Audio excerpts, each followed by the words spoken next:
Hai Sobat Otomotif, bertemu kembali bersama Raihan Motor. Pada kesempatan kali ini kita akan melakukan pengecekan Supra X125 yang keluaran pertama. Ini kode mesinnya KPH ya, kawan-kawan. Nah, di sini motor macet, tidak mau diengkol sama sekali.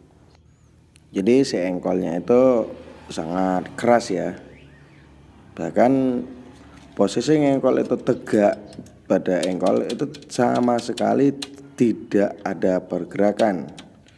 Dan kemudian saya kembali ke posisi di kiri. Itu pada saat ngoper gigi itu serasa kosong gitu, tidak ada reaksi pendorongan dari stud kopling dan pergeseran dari shift drum pada bagian dalam rasio, sama sekali tidak ada. Dan rasa curiga saya semakin mendalam. Akhirnya saya memutuskan untuk membuka oli. Dan pada bagian oli saya sedikit kaget dengan warna olinya ya, coklat keabu-abuan, tapi persis tidak menyerupai dengan oli, melainkan seperti endapan solar. Dengan rasa penasaran yang masih belum terobati, akhirnya saya memutar keras dari bagian magnet, sehingga membuat saya semakin penasaran. Akhirnya saya memutuskan untuk membelah pada bagian mesin. Dan akhirnya setelah belah habis total ya, dan baru kelihatan penyakit, dan rasa penasaran saya pun sudah terobati. Nah, coba diperhatikan kawan-kawan, pada bagian pen atas ya, pada bagian piston itu sampai berkarat, dan keseluruhan lahar ya, keseluruhan lahar itu sama sekali tidak mau muter. Nah, saya gerak-gerakin satu per satu, mulai dari lahar core as, lahar rasio atau pada bagian transmisi. Nah, di situ ada endapan atau menggumpal seperti jelly ya kawan-kawan. Nah, dan selanjutnya pada bagian kopling saya cek juga pada lahar yang gear depan itu tidak muter sama sekali. Bahkan keseluruhan dari lahar pada bagian mesin sama sekali tidak muter, tidak memutar semuanya, dikarenakan ada karat. Begitu juga pada gigi rasio, bisa diperhatikan ya kawan-kawan pada video ini, itu sampai berkaratnya minta ampun ya, nauzubillah.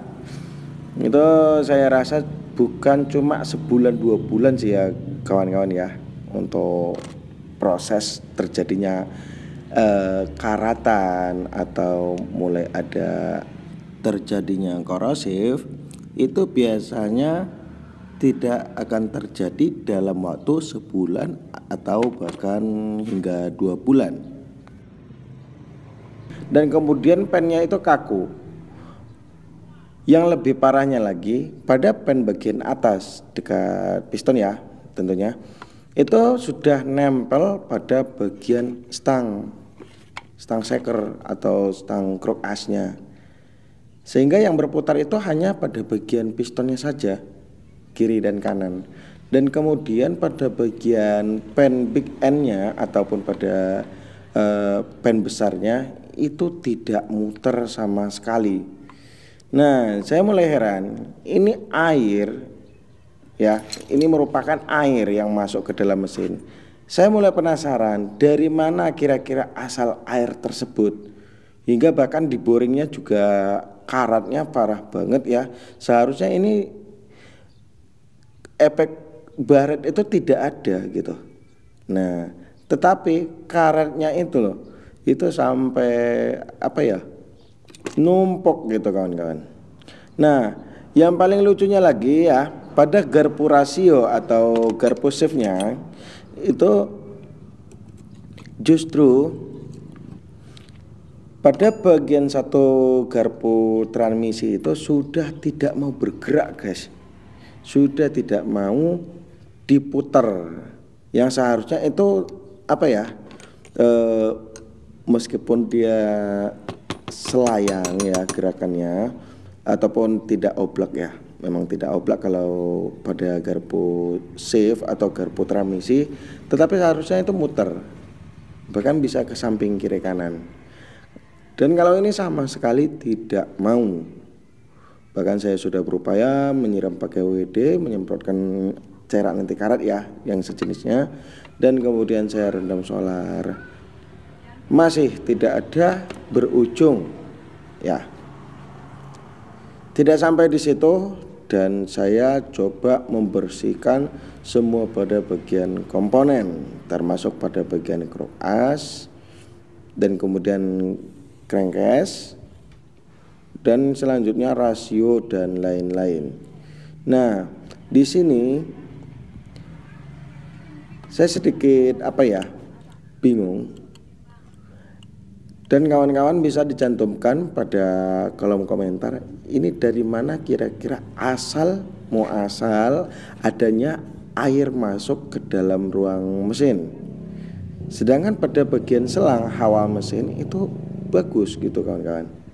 Dan tutup oli bagian atas atau bagian pada blok kopling itu sangat rapat.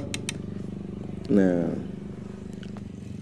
kira-kira dari mana air yang masuk pada bagian dalam mesin? Ini sangat konyol sekali ya kawan-kawan ya. Tidak mungkin ibaratnya si pemilik motor memasukkan sengaja air ataupun anaknya memasukkan air ke dalam mesin motor tanpa diketahui si pemiliknya gitu. Itu sangat tidak mungkin. Dikarenakan sekalipun ibaratnya pada bagian knalpot terisi air penuh, itu tidak sampai ke crankcase kawan-kawan. Ketika masuk air dari knalpot ya, tentunya akan mengalir pada bagian klep X, akan memenuhi pada bagian mengalir ke bagian ruang pembakaran, tetapi tidak memungkinkan untuk masuk ke dalam bagian crankcase karena itu terpisah, beda dengan jenis 2 tak. Nah, jadi saya sangat masih penasaran gitu dari mana asal air memasuki pada bagian blok mesin atau pada bagian isi dalam mesin. Tidak hanya sampai di situ, saya juga penasaran pada bagian deksel dan setelah saya buka akhirnya saya melihat pada bagian rocker arm ataupun pelatuk ya, pelatuk klep itu sangat-sangat termakan oleh karat sehingga sangat kaku untuk digerakin. Nah, setelah saya buka bagian camshaft ataupun noken as, itu sumpah parah banget ya. Karatnya itu parah banget sampai menutupi pada bagian lift, overlap dan lobe noken as. Itu terlumuri oleh karat semua. Ya bagaimana motor mau bisa diengkol gitu ya. Pada bagian komponen semuanya itu sudah berkarat gitu kawan-kawan. Akan tetapi saya juga disuguhkan dengan pemandangan unik di mana si noken as sudah pernah dibuka gitu, sudah pernah mungkin ya dibongkar lalu dipasang kembali dengan ditandakan tidak adanya ADS atau automatic decompression system, itu tidak ada. Nah, ini sangat-sangat satu momen di mana ini motor kronologinya bagaimana gitu, sehingga tidak mau hidup dan gimana ya, bahkan itu ngejim gitu, tidak mau untuk diengkol. Dan sedangkan pada bagian bodi itu cukup mulus, Tapi ya begini apa adanya. Pada bagian isi dalam mesin, bahkan pada lonceng lonceng ganda ataupun mangkok gandanya itu sampai karatan semua kawan-kawan. Dan alhamdulillah di sini pada bagian batu kampas gandanya itu masih bisa untuk kita gunakan.